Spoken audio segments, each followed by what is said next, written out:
Now, we will move into today's featured topic presented by Dr. Subramanian, Wellness in PD. Dr. Evidente will be joining Dr. Subramanian after her presentation. Dr. Subramanian, please proceed. Thank you so much for having me. It's a great opportunity to see everyone out here and to share something that I'm very passionate about to a population of folks that I love. And it sounds like it's a very international crew. So thank you for the opportunity. So without further ado, I'm going to share my screen here and hopefully you guys can see this. Can everyone see that? Perfect, yes. Okay, so I'm actually going to share a screen of this talk, and I just had modified it a little bit from a talk that I just gave at the Movement Disorder Society meeting, and hot off the press, and wanted to sort of allow you to see sort of what I presented to some of our colleagues who are neurologists and other sort of allied health professionals who are taking care of you in this space. And I'm actually coming to you from actually in Arizona, not too far from where Dr. Evidente is, and I'm at the Parkinson study group meeting. So much of this is very new and very exciting. And I think your healthcare providers are starting to, I think, understand a little bit about this field that I've been sort of cheerleading around. So I'd love to sort of bring you up to speed and teach you a little bit about wellness in Parkinson's disease. So classically, Parkinson's disease is a diagnosis that has been taught by these drawings. And just to kind of give you a sense of the doctors that are seeing you and what their image of Parkinson's is largely around these sorts of pictures of white men who are older at various stages of the disease. This comes from an atlas called Netter drawings. And these are sort of the images in which we as clinicians worldwide have learned about Parkinson's, and it's largely been sort of a motor sort of disease that we've thought about. And we educate our medical students with this mnemonic. We teach them about tremor, rigidity, akinesia. So these are the cardinal symptoms, or otherwise known as tremor. So that sort of movement that you see that's we see sometimes in one side of the body at the beginning of Parkinson's disease, rigidity, which is sort of this stiffness that patients describe, and then akinesia, or slowness of movement, and then eventually developing things around gait. And this is the mnemonic that we teach our students. We teach them with these sort of pictures, and largely, you know, focus on this motor sort of progression of disease. But this is just one aspect of Parkinson's disease that those of you who are living with this, those of you who are caring about patients or caregivers of people who are living with Parkinson's, and those of us who are healthcare providers who work in this space know that it is just the tip of the iceberg to think about the motor complex. And really, it's much more under the surface and hidden in sort of behind the face of Parkinson's disease. Behind the motor aspects lies a huge non-motor burden, including a number of non-motor symptoms, things like the sense of smell, constipation, things like sleep disorders. And there's also a huge amount of mental health burden that many of our patients are bearing. And it's really these non-motor issues and the mental health burden that affects quality of life much more actually than the motor symptoms of Parkinson's in many of our patients. And so again, when we're educating people, we need to be teaching them that Parkinson's is not just a motor disorder, and it can really affect so much more. And when we think about the mental health issues in Parkinson's, because we don't teach doctors or healthcare providers about the fact that Parkinson's is not just a motor disease, often doctors don't ask about these problems in the patients that they are taking care of. And because I, as a movement disorder doctor, generally is under the field of neurology, I am a movement disorder clinician who takes care of motor disease issues. Many of patients don't realize that Parkinson's, in fact, involve a huge amount of mental health issues in many types of patients, and they then don't describe or complain about these problems to me. So this is part of why there's a huge barrier to getting mental health access, is that we have a lack of disease awareness, and then there's a scarcity of mental health providers as well. And so these are two reasons that a lot of our patients with Parkinson's don't get access to mental health issues and help. But there's also a number of other problems that come as part of the current environment. And one of those issues is that caregivers are often burnt out and they themselves may be dealing with their own mental health struggles. We have this pandemic that's ongoing that's led to social isolation. Many people have lost loved ones during the pandemic and are grieving, and this has contributed to the mental health problems that we are seeing. Additionally, there is a stigma that is associated with Parkinson's disease itself. So many patients who are living with Parkinson's, they feel some shame, sometimes feel embarrassed to tell their loved ones about this problem. And then you add on these mental health issues, and there's a stigma around mental health issues in general as well in our populations. And so people just don't seek out care because they're embarrassed to talk about the sorts of things that are included. And then what COVID-19 has taught us is that we haven't been giving care to many populations at risk in an equitable way. And so there's really disparities of care. So patients who are living with this disease who may be Latinx origin or Black, women tend to not get good care in these regards. And also depending on where you live in the world, sometimes we have very little access to mental health issues. For example, in parts of Asia and Africa, there's very few movement neurologists that are trained. There's very few psychiatrists that know about these issues. And so really, we have a very limited pool of folks that are able to give this sort of care in general.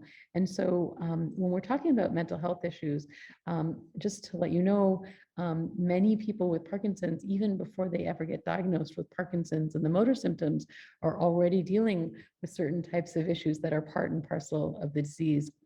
So when we think about the sort of trajectory of Parkinson's disease, by the time people present in my office with motor symptoms, as I mentioned, there are a number of what we call prodromal symptoms of Parkinson's that can predate motor symptoms of Parkinson's by sometimes 10 or even 20 years even. And so when you think about, what are the types of things that you may have had before you might have had onset of tremor or before you started having motor symptoms, many patients describe a change in their sense of smell for sometimes 10, 15, 20 years. And that often results in a change in their sense of taste. Sometimes there's also issues with their sleep changing, and patients will describe, or the loved ones of people who are in their bed, the bed partners of patients living with Parkinson's will describe sometimes acting out dreams or yelling out in sleep. And these sorts of things may happen 15 to 20 years before people develop motor symptoms of Parkinson's. And as I mentioned, there can be issues already even predating motor symptoms, including depression and anxiety that can be seen in Parkinson's patients before they ever develop motor symptoms. And then if you follow this motor timeline along, there's a progression of disease that I showed in those pictures where people may have stiffness, slowness, and tremor, and eventually developing balance issues and things like that. But there's also a host of non-motor issues that include things like cognitive issues, sleep dysfunction. Some people may develop seeing things that aren't there, or hallucinations that might develop. And so really, as we sort of follow this timeline through the course of disease, it's not just motor worsening, like in this top line, but really a host of non-motor issues throughout the trajectory of disease. So I think we've done a good job, I think, as Parkinson's doctors, focusing largely on motor symptoms and treating these issues. But over time, we can develop increasing issues in non-motor realms as well. And unfortunately, we don't have great therapies for a lot of these non-motor issues that are well tolerated in Parkinson's disease. And so I want to propose to you not just sort of an approach to Parkinson's where we give something like replacing dopamine in the formulations of Cinemat, or depending on where in the world you live, carbidopa, levodopa preparations. We have found ways to administer this through pumps and things like that, or deep brain surgeries, but really thinking outside the box in terms of a little bit of a novel way of looking at the approach to a Parkinson's patient. So the title of my talk is on wellness in Parkinson's disease. And so what wellness is not the opposite of illness. I want to teach you a little bit about this concept. So the definition of wellness, as I like to think about it, is the active pursuit of activities, choices, and lifestyles that lead to a state of holistic health. And so really the concept is that the person living with disease has some control over their outcome, that they have the ability to choose choices every day and incorporate them into their lifestyle. And that when we think about health, that it's not just the absence of a physical symptom, but really this more holistic concept, including lifestyle, mental and spiritual well-being, and including the environment as well. And so when we think about the paradigm that I wrote about in those bubbles about the archaic paradigm of the medical model, really thinking outside of that regular Western paradigm of the medical paradigm of care, where a patient comes in, they complain about a symptom, and my job is as a doctor to correct that. And we episodically see that patient in my office every 6 months. And I, as the clinician, am responsible. It's very compartmentalized, where the care and the health care is being delivered in an office setting where we're correcting symptoms. I want you to think about this care a little bit differently and think about more of this wellness paradigm in which we're shifting the sort of treatments into more of the sort of regular daily life, and that the person living with the disease is part of the process of getting better, and that the control of their outcomes is in their control to some degree, and that it's really the individual living with the problem that is responsible for some part of their healthcare. It's integrated into their daily life in this more holistic, preventative way, and that I'm not just trying to improve a symptom, but really helping the person live and thrive with a better state of well-being overall. And so I work in the VA. As the introduction said, I am a VA doctor. I run one of our 6 centers of excellence in the country, taking care of veterans with Parkinson's disease. I take care of the Southwest region. And so my catchment area is all the way out from California and the coast of California out to all the way to New Mexico. So that includes Arizona. And it really, the VA has been kind of able to, I think, incorporate, because of the way we have quite a closed system of care, and I am salaried, and we are able to care for patients a little bit outside the usual ways of having to bill an insurance company for certain types of care. We have been able to use this paradigm of what we call the VA whole health model. And so this model includes the patient in the middle, and then we have this sort of bubbles around them in which we have sort of different lifestyle choices. And I'll be teaching you a little bit about some of these lifestyle choices for Parkinson's patients. And then we have not just treatment or conventional therapies, but really this preventative complementary approach to care. And the patient, the person living with the disease, is really not just alone, but surrounded by the people that are in their various circles of interaction, and they're living in the community in which they live. And so we're really thinking more about this more holistic way of addressing health. And so thinking about that and catering it to a Parkinson's patient, we have these various bubbles in which we have the way to affect lifestyle changes. And I'm going to teach you a little bit about a few of these, and then spend a little bit more time on some of them, especially revolving around social connection, because that is a focus of my research interest. But no sort of care for the Parkinson's patient can be done just thinking about the Parkinson's symptoms. It's important to think about living optimally with optimized general health as well. And so when we're looking at Parkinson's patients, it's important to think about their bone health, their gut health, thinking about constipation, the gut microbiome a little bit, thinking about vision and dental. What we're realizing is that vision issues, dental issues, hearing issues can all contribute actually quite remarkably to how healthy people are. If we have poor vision or poor hearing, we are at a much higher likelihood to get cognitive disease. If you have poor dental health, you're actually at a higher likelihood to get cardiovascular disease. And so optimizing many of these, including even things like sexual health and general health, can actually be quite important for how well people are living. And then we wrote this and put these diagrams in a chapter on sexual health and wellness in Parkinson's, in a book on sexual health and non-motor issues in Parkinson's that just came out. But we put this figure in looking at wellness and all the things that can contribute to wellness in Parkinson's disease. And so many of you know that we believe as clinicians that exercise is like medicine.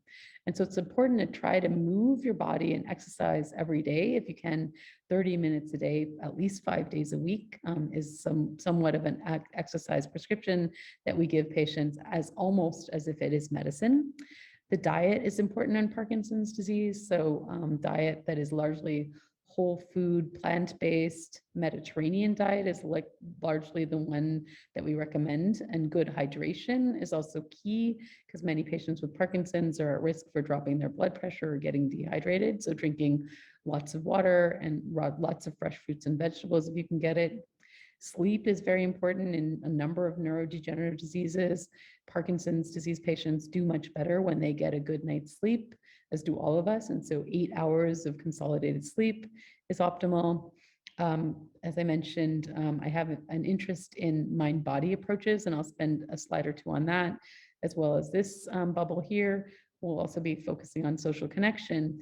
And then no wellness prescription is beneficial if it doesn't meet the patient where they are, because I can come up with all kinds of fancy things that may be studied and prescribed historically that have worked in that population that we've served, which is a white male patient population that is affluent men that are married, whose wives drive them to appointments. And we've done a very good job in Parkinson's disease of taking care of many of these types of patients in that niche population. But the populations that we haven't been serving well don't look like that. And so if I, as somebody who looks like me, walks into an office as a younger woman of color, and complain of symptoms that are classic for Parkinson's, often we are not diagnosing me and my demographic accurately. And so many of the times we don't diagnose patients who look different than those drawings I showed you in good time. And then also the types of treatments that we give are often not accessible to these different types of patient populations. So I think we have to think about how the cultural context affects people and their state of health. And so it's important to think about, what means, what are the components of health to the individual person? And for example, for the First Nations, which is a tribe of Indigenous folks living in the United States, to these, the First Nations tribes, for them, health includes their ancestors, the wisdom of their ancestors. It also involves things like respect and responsibility to the land and their families. It includes the other nations. And so it would be very hard for me to come up with a wellness prescription if I did not include these sorts of things that are important to this type of people. And so when we think about you as the person, it's very important to think about culturally competent, enabled care for the person that's sitting in front of me. And I think we haven't done a good enough job of thinking about this when we've been thinking about how to treat Parkinson's patients in general. And so for many of my patients, it's important for me to understand where they live in the world, what their race and ethnicity is. I mean, it's very different health for somebody who might be a young Black person, a Black woman who may be a lesbian, may be different than the care of a white affluent man. It might be very different to be a person living in the Philippines with access to certain types of care. And if their religious beliefs are a certain way, all of these things, language barriers, all these things can affect how we deliver care. What we're realizing in the pandemic is that we have been able to serve a certain fraction of patients living with many disease states, but we've really not been able to deliver care equitably to all people living with this disease. And so socioeconomic status is hugely important. And also in this day and age, since so many things are being done with virtual modalities, being able to access digital devices, to be able to get on a meeting like this through Zoom technology is really amazing. But we have to think about those people who are not served with this type of technology. I cannot do virtual visits with a significant percentage of my patients because they don't own a smartphone, they can't afford a computer or device, they don't have access to the internet since they live too rurally, or they may not be technologically savvy. Even if they can buy these devices, they don't know how to use them and connect. And so we really have to think about how to serve all patients living with Parkinson's in a better way. So as part of my sort of exploration of who's not getting good care, I ended up writing this paper just as an example of one group that has not been getting good care. And we ended up publishing this paper in the Movement Disorders Journal, which is the main journal of our Movement Disorders Society. And we put in a couple of figures that were rather novel. And so just to highlight some things that have not been thought about in a population that is significant, for example, women make up at least about 40% of Parkinson's patients worldwide. And in some parts of the world, even though women get Parkinson's less often in the United States, for example, or European nations, in Asia, the ratio of men to women is actually more even. And there are just as many women in some parts of Japan, for example, that have Parkinson's than men who get it. So it is not that rare to have a woman, and a woman of color who's younger, to be presenting with symptoms. And as I mentioned, often these patients are not being diagnosed accurately. Many women feel that their disease has actually, the diagnosis has been delayed sometimes by 5 or 10 years. And then when they are getting treatment, many of the times we are not thinking about things like hormones and its effects on Parkinson's symptoms. So many women who are younger feel that hormonal cycles, when they are going to enter the week before their period, their symptoms worsen. There's not enough information about women who are trying to get pregnant or are pregnant with Parkinson's disease. The perimenopausal time period, so going into menopause, often women feel that they get worse. There's a lot of unanswered questions about hormone replacement therapy in these populations. And there's various sorts of time frames in which women act as caregivers to different sorts of people in their lives. And because of this caregiving, they're spending so much time caregiving for other people, perhaps their husbands, perhaps children, perhaps their in-laws, that they often tend to not seek care themselves and don't get involved with clinical trials as well. And so we're really discounting a large number of patients in terms of who we're treating well and also who we're studying. And when we don't study enough people in the world who are getting Parkinson's disease, including racial minorities, women, younger patients, we aren't getting the full concept of what this disease is about. And so then we don't know how to treat it well in these populations, but it also can help our understanding when we expand genetics into these other populations of what the real mechanisms of how people get Parkinson's, who gets Parkinson's, so we can then help cure Parkinson's for all people living with Parkinson's disease. So it is important to care about every single person on the planet living with Parkinson's, because it will inform us about how to find a cure and how to treat this disease better in all populations. So I just urge you to sort of think about this and learn more about how to get involved. And if you are a woman living with Parkinson's or any of these sort of racial minorities, I think it is so important for you to try to get involved and get involved, not just with advocating for yourselves, having your voices heard, but also in research, because we need everyone to participate so that we can move the needle. So a few minutes ago, you heard about the fact that I'm boarded in integrative medicine. And just so you have a sense of what integrative medicine is, it's really this borderland between standard Western medical approaches. And I went to medical school in Toronto and trained as a Western trained movement disorder neurologist with fellowship training as a neurologist from a Western institution. But along the way, I became quite interested in outside of the box approaches. I had my own health struggles. I became quite burnt out with having children and being a neurologist early in my career. So I ended up becoming quite interested in yoga and mindfulness for my own health and my own wellness. And really from that space, I started to get quite interested in how I could use some of these concepts to help Parkinson's patients. And so I did a deeper dive.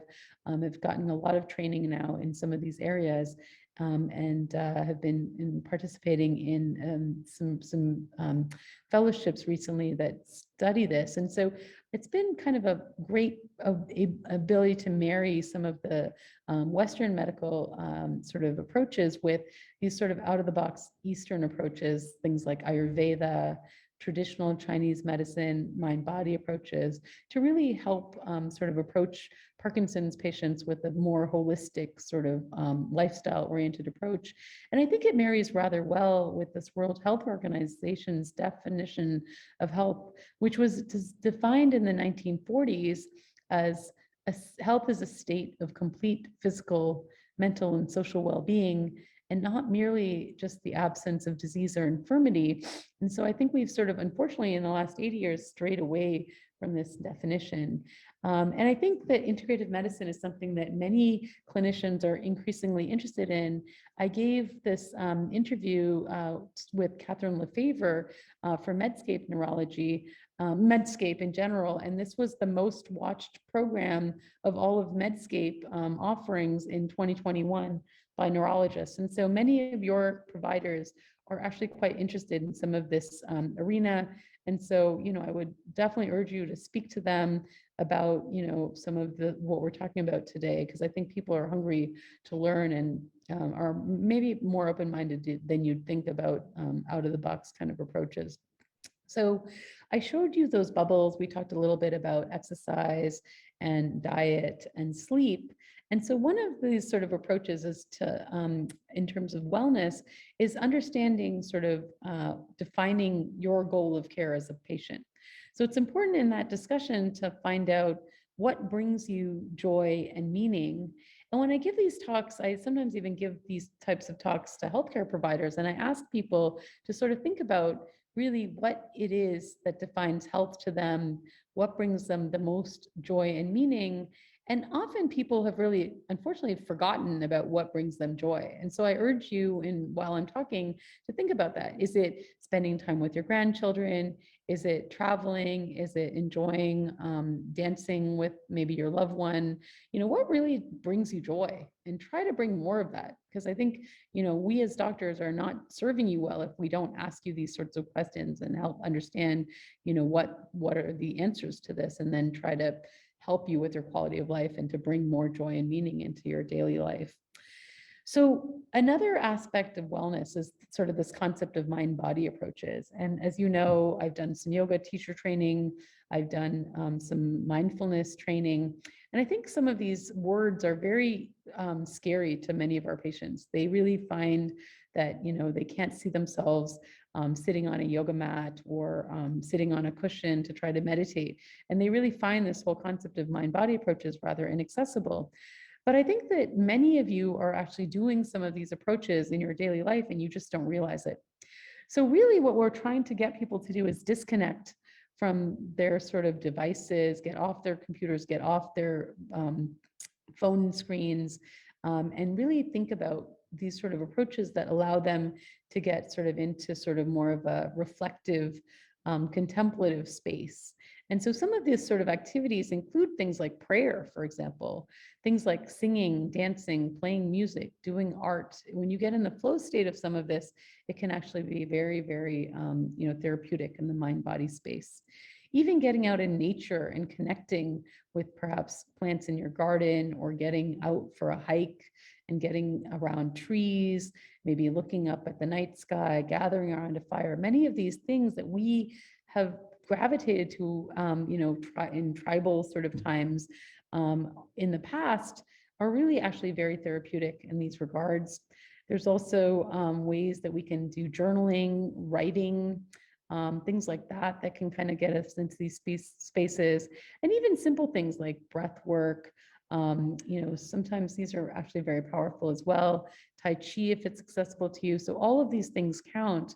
And I think that even when we talk about yoga, many people think that they sort of envision something like a ballerina wearing, a young woman who's very sort of limber or flexible, doing contorted poses. But really, this is one of my yoga mentors, and this is Richard Rosen.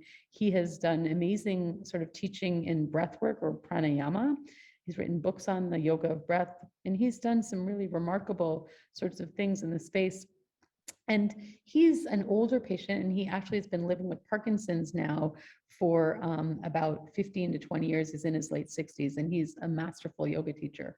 Matthew Sanford is actually a yoga teacher who was paralyzed and is in a wheelchair since the age of 15. And he's really gotten tremendous benefit from yoga as well. And he's somebody that I've been recording some videos with for veterans with Parkinson's and non-Parkinson's veterans as well. And really, I think if you sort of look out there, there's tremendous numbers of folks that are really amazing teachers in a lot of these spaces that really would blow your mind as to who they're teaching and how accessible some of these practices can be.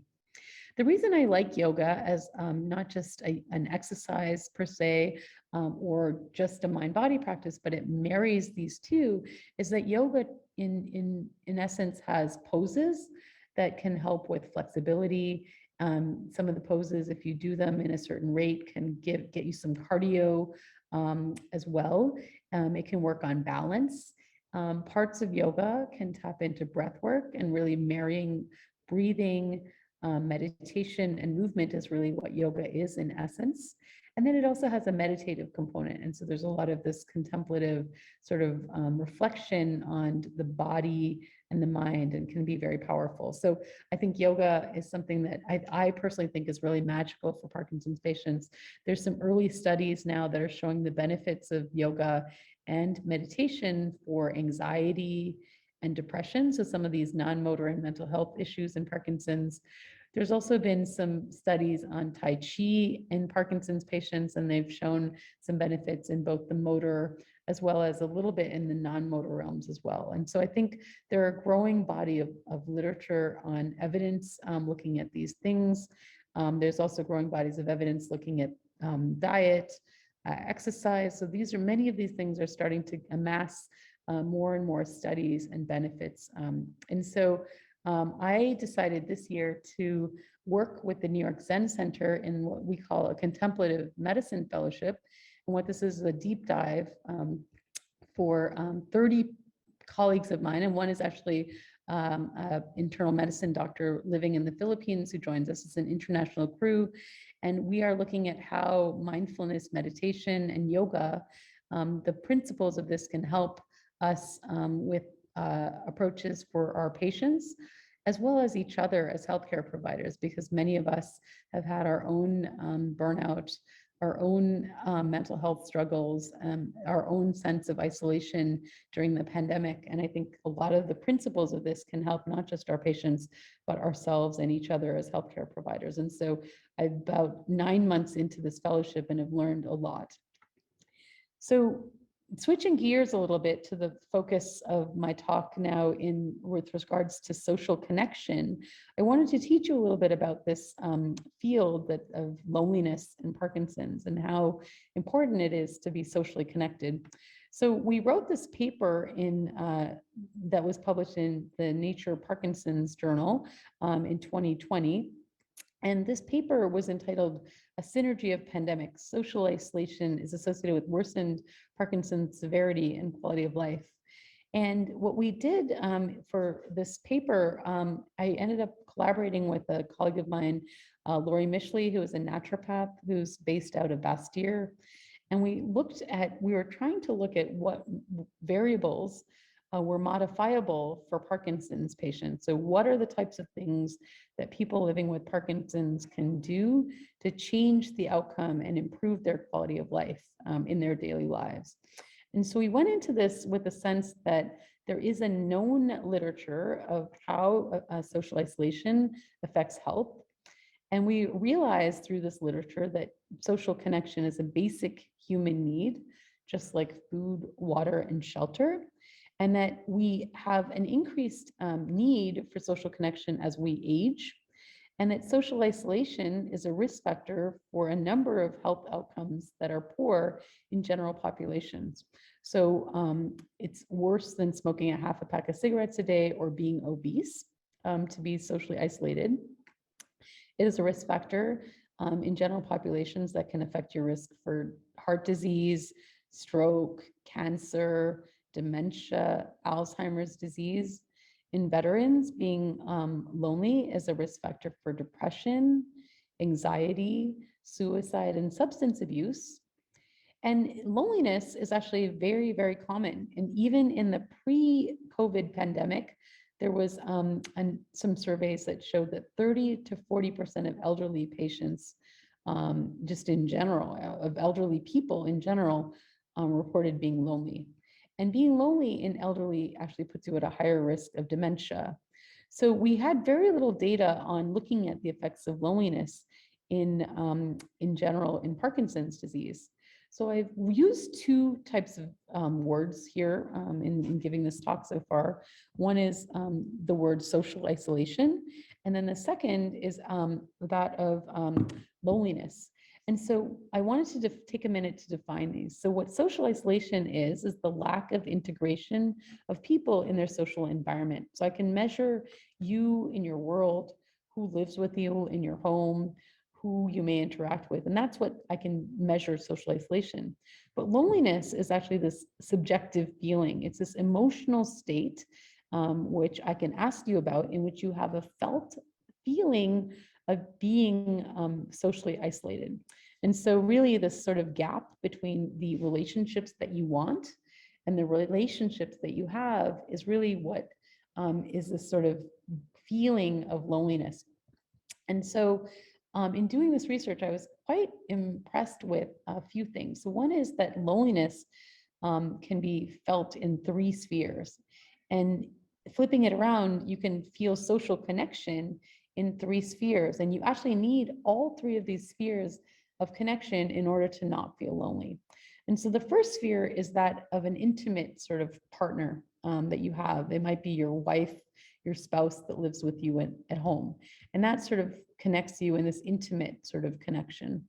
The second sphere is relational. And so you have this longing for close friendships or people outside your home. And so it's important that we all have a friendship circle and not just have a person in our homes that we live with. And then there's this third sphere of connectivity called collective loneliness or collective sort of connection, in which you have a need for a network or community of people that share your sense of purpose. And for some of my veterans, it might be being a veteran. For some Parkinson's patients, it might be being connected to a Parkinson's support group. And for other people, it might be, being interested in a cause or a religious group. So it might be global warming or, being affiliated with the church. So everyone has these need to have these 3 spheres met. And so what I was really fascinated by is that I was thinking that if I was seeing a patient on a virtual visit through a video, and I saw that their wife was there and connected to them, that they were fine, that there was no way that they could be lonely. And actually, I found out through our research that you can still be happily married, and the couple can be lonely together. And so the couple needs to seek relationships outside of just the home sort of relationship with the other person in their home. It's really needing to look outside the home in these other relational and this collective spheres as well. So what is the effects of loneliness on the body? Well, it can affect stress hormones. It can affect immune function. It can affect cognition and make people fixate on negative sorts of things. Like if you are showing people visual images, people who are lonely tend to fixate more on socially threatening stimuli than pleasant ones. And they become hypervigilant, and they can sort of think about the same negative thoughts over and over. It can also disrupt sleep. And so we had this kind of concern about the social withdrawal of many of our people who are living with Parkinson's. Things like reasons include stigma of the disease itself, feeling like they have a number of motor issues as well as non-motor issues that may affect their engagement. And so we have patients who have apathy, depression, anxiety, fatigue, really leading to social withdrawal. And so then we had sort of concerns about what this would look like in our Parkinson's cohorts. A lot of our data stemmed from the pre-pandemic timeframe. So we had an ongoing survey of about 1,700 patients living with Parkinson's in this web-based design. We were surveying people every 6 months with a questionnaire, and we were looking for things that predicted quality of life. And so what we found is that being lonely was a very negative predictor in terms of poor quality of life. It really was one of the main reasons that patients reported a poor quality of life, and having a lot of friends actually boded well for a better quality of life. And something like a motor symptom like tremor, which is a very common problem that many people identify visibly with having Parkinson's, actually did not affect quality of life very much. Additionally, the impact of loneliness was affecting symptoms as well. And we were trying to look for what are some things that people could do in their daily lives, like exercising, that would improve their motor symptoms and non-motor symptoms and their sort of progression of disease.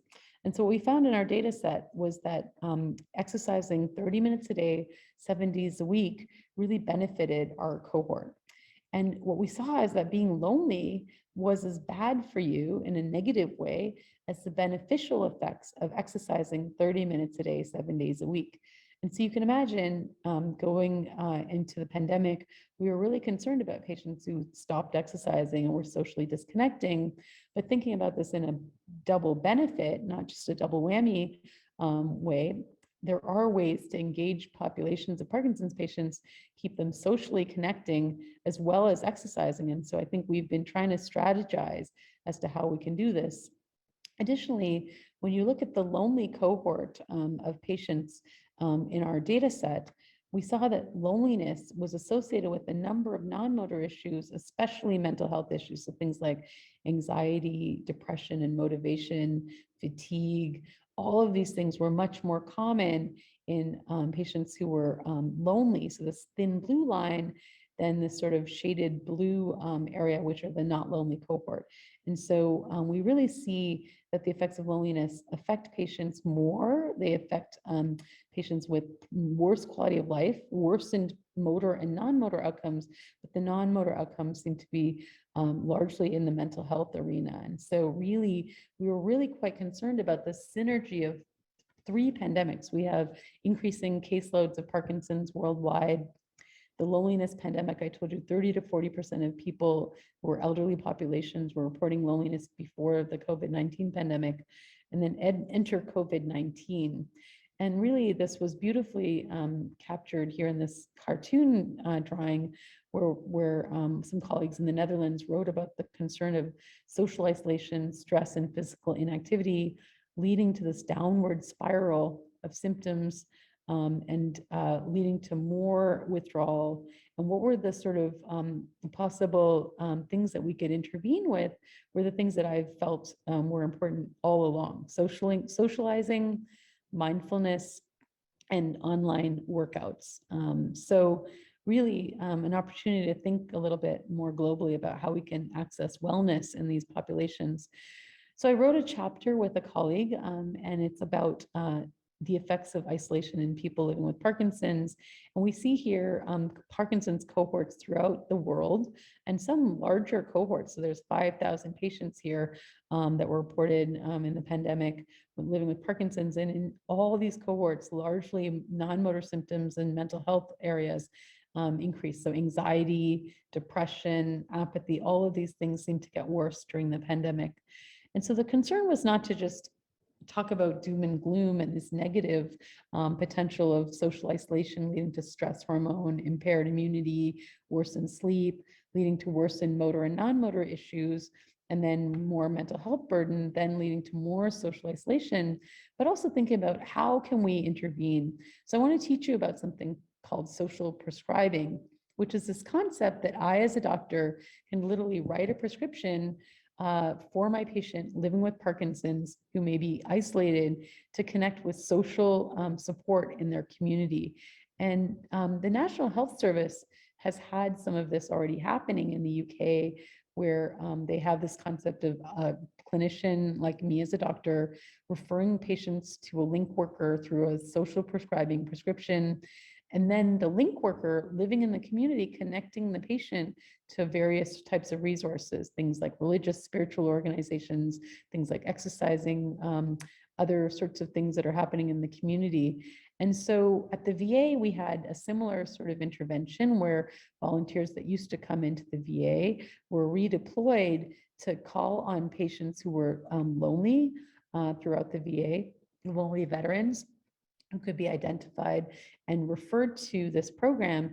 And so through a weekly phone call or video visit, these volunteers were able to connect in this proactive way.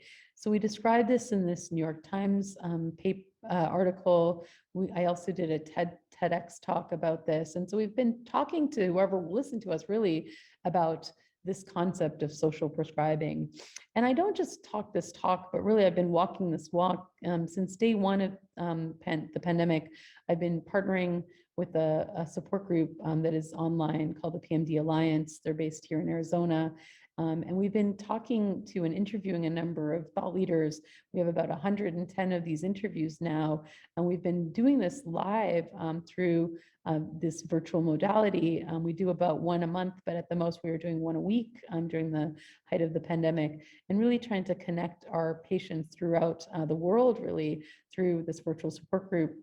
I've also been blogging on this parkinsonsecrets.com blog with Dr. Oken, and really trying to get clinicians to think about getting patients to leave their homes every day, because this, in some follow-up data, has shown to be beneficial in terms of engaging patients and improving loneliness scores. Even with daily phone or video modality, trying to get people to connect in these ways, if they can, even to be volunteers, if they're doing better with social connection and you're living with Parkinson's, maybe finding 5 people in a support group that you might be able to contact who are a little bit more isolated, finding people in your lives to be your cheerleader, confidant, your tribe, connecting through these virtual modalities through to support groups, exercise classes, and religious groups, maybe using Zoom technology or FaceTime to connect with your family. And as I mentioned, I have not just been talking this talk, but really walking this walk. This is my family. My parents live in Canada. My sisters live with their families in the Bay Area as well as in Colorado. And we've been weekly doing these Zoom meetings for the last 2 years, really connecting my children and their cousins, connecting me to my sisters and my parents. And it's really been a lifesaver. So we've tried to figure out what we can do to screen populations. And so the question that we find most effective is, do you sometimes or often feel left out? So we're trying to teach clinicians about asking this question proactively. So again, that's, do you sometimes or often feel left out? Do you sometimes feel isolated from others? This is a subset of the UCLA loneliness questionnaire. Think about engaging patients and connecting them through social prescribing. Think about other psychological interventions, and also helping patients to create wellness strategies in their daily lives. And so we're really giving this talk. This is a talk I just gave at the Movement Disorder Society Pan American section, and it was very well received. And so the concept that we can engage patients and educate them to try to help them understand about their disease, to understand more about mental health and how important it is through the trajectory of their disease, help teach them lifestyle choices that can empower them every day to choose some of these choices, including social engagement, diet, sleep, exercise, the mind-body approaches. Think about realigning the healthcare team and bringing it back into the community, and not just in my office where I'm wearing a white coat and you come and see me once in 6 months and I tweak your Parkinson's medicine, but really thinking about who else we can engage in a multidisciplinary team approach. Maybe the physical therapist, maybe the psychologist, maybe the social worker, maybe a yoga teacher, maybe a religious leader. Think about who all touches the patient in your own lives. And then how can we then help you as the person living with the disease feel like you're part of who is driving the bus. So when we think about that sort of out of the box social connection, many of our patients have proposed their own sort of solutions. And so there are a number of online groups offering things like peer-to-peer mentoring. This is my patient, Twitchy Woman, who runs a virtual online support program for women living with Parkinson's worldwide now. This is Ben Stetcher. He had proposed a mental health check-in buddy, a friend that you might be able to connect with once a week to check in about your mental health. Think about engaging, as I mentioned, allied health professionals or multidisciplinary team approaches. In the VA, we have these health coaches. The Michael J. Fox Foundation has this buddy network. So really thinking out of the box. And so just putting in one or two last slides here, a couple of plugs. So the caregivers that are out there, we see you, we realize that you've been working tirelessly to help your loved ones. So really emphasizing that oxygen mask analogy of putting on your oxygen mask, taking care of yourself before you can take care of anyone else, getting adequate sleep and rest, and thinking about just all the emotions that all of us have really been dealing with from day one of the diagnosis. And this has been not just a sprint, but really a marathon. And so I think finding ways to really take care of ourselves. And so a couple of last resources. So I love this book, Together, by Dr. Murthy, Vivek Murthy, who is the current Surgeon General. He writes a lot about the space of social connection and loneliness. Viktor Frankl's work has been amazing. I urge you to read this book if it's available to you. And so really this concept that we have this wellness prescription in which I, as a clinician, can meet you from day one of diagnosis and give you a sense that you are in control of the outcomes of the lifestyle choices that you make every day, that you feel like you have control in your disease state and its outcomes, provide you with ways to know that you need social support and to get that social support in your community, help you create structure in your day, to help you drizzle in some exercise, to drizzle in healthy lifestyle choices like good sleep, social connection, things like that, mind-body approaches. Help you get things that are accessible to you. So it doesn't help if my wellness prescription only includes going to a gym in a metropolitan center and needing to get on a treadmill every day for 30 minutes. This is not acceptable or accessible to many people living with Parkinson's. So how can I help you find ways in your own life that tick the boxes that I showed you in that wellness prescription? And we understand that many populations are not interested in pharmacological or device approaches. And so we really have to think outside of the box of those when we're giving these sort of talks to our patients who have, maybe living in other geographical arenas, maybe culturally very different. And so I want to thank you for the opportunity to give you this talk to the patients who really continue to inspire me every day. Urge you to find out about folks like the PD Avengers, which is this group of patients that started this group. They are themselves advocating around a lot of these issues. And urge you to also possibly read the book Ending Parkinson's Disease, which has a lot of important information around advocacy that includes some of these patient sort of focused advocacy around getting involved in research and clinical trials, helping other patients around the world get the care they need. So really, I think there's a lot of great energy in a lot of this arena right now. So thank you again for the opportunity to speak to you. Happy to take questions. And thank you, Dr. Evidente and the rest of the team here for making this available.